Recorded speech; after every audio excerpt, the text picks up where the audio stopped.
Hey guys, yes, according to the title, I've never actually shot on film before. An old vintage 80s film camera.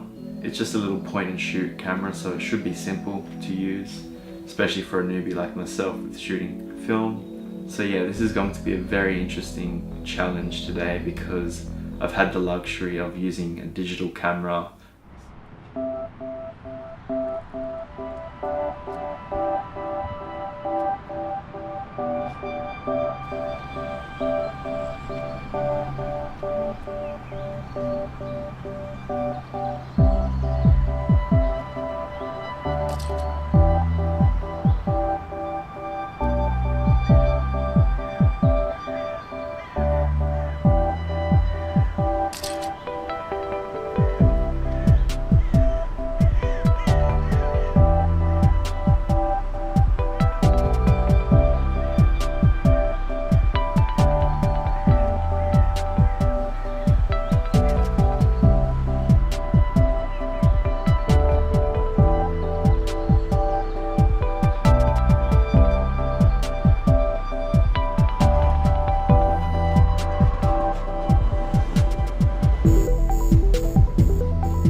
Basically shot on 35mm film for the first time and I've got the results. The first couple photos was trees. The reason why I was taking photos in weird lighting situations was I wanted to see how well the dynamic range of film cameras work, because I've been told by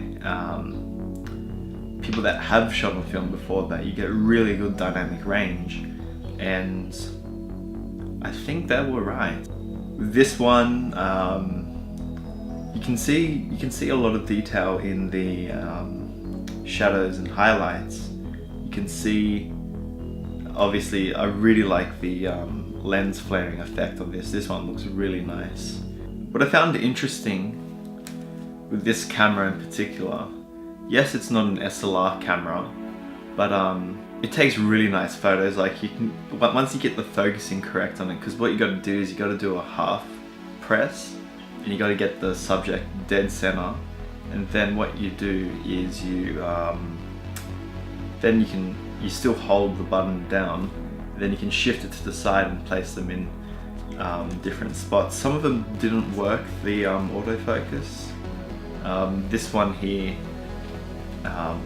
I missed the focus a little bit, but I still think it was pretty good.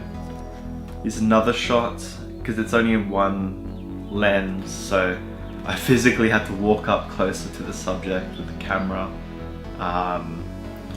But yeah, it's looking pretty decent. I like how well it holds up in the shadows and highlights the details in them. You're better off seeing it with your own eyes, printed out, developed. Yeah, this one would have been a really good photo if it was in focus. Definitely learned a lot.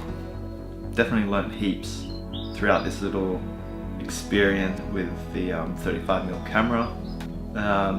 It definitely looks like it's been taken in the 80s. You know, it has the film grain on it, which I definitely like. It holds up okay when it's shadow and light as well. There were a few photos that I missed focus, but I can't really tell. I can't really go back and check to see if the photo's in focus. So I see why back in the day they would have said one more for safety. This one's probably my favorite out of all the ones that I took, to be honest. I think the focusing is a little bit off, but the framing was pretty good. This is another good photo, but yeah, it holds up pretty well. Another nice photo that I took. It cropped the feed off a little bit. My friend Danny said this. You're looking through the viewfinder. You're not actually looking through the lens itself, so it's like a separate thing. So it could be that. Photo I took of Central Station. There's a few scratches on it. Inside Central Station, don't really know what it was focusing on. I don't know if it's focused properly. I don't know, it's a pretty decent photo. So basically, in conclusion, I just want to say that this is a nice camera. This was a fun little experiment playing around with film. I want to thank Aditi for coming out and being my model. You can check her social media links in the description below. Yeah, I'm definitely going to have this camera in my kit whenever I'm out shooting. Depending on the cool location or the project, I'll just take a few snaps. The thing that I found strange with this camera is you only get, I don't know if it was just this roll, I'm not too sure, but these rolls are, say they're about 24, you get 24 photos on it. So I assume you could get 24, but I could only get 17 photos. So I'm not too sure if it's, I don't know what that is. Let me know in the comments below if you have ever shot on 35mm film and if there are any tips you can give me to take better photos. I know this is not an SLR camera where you can change the lens and like a pro sort of camera. It's more like a point and shoot equivalent, but yeah, I'm definitely going to use it more often. Don't forget to hit that subscribe button for more videos like this. Also, if you enjoyed this video, please give it a thumbs up. Thank you for watching.